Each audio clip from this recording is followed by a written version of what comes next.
Изключително съм радостен, че действително с първите автобуси вече са във Варна. Това са първите 10 автобуса от общо 70 до 3 декември по график. Всичките 70 автобуса ще бъдат в града ни. Обща стойност, знаете, над 30 милиона. Това е всъщност първата ни победа в обновяването на облика на града ни с европейски средства и съм убеден, че това е само началото от една серия от такива победи, с които да можем да се поздравиме. Знаете, че подписахме и договорът за нови тролейбуси на стойност 28 милиона приблизително. Те ще дойдат в следващата година.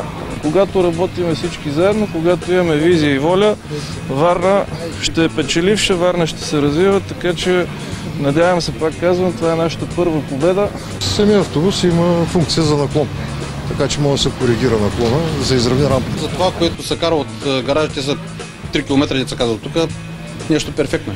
Трябва да си върнем самочувствието, ние наистина го заслужаваме.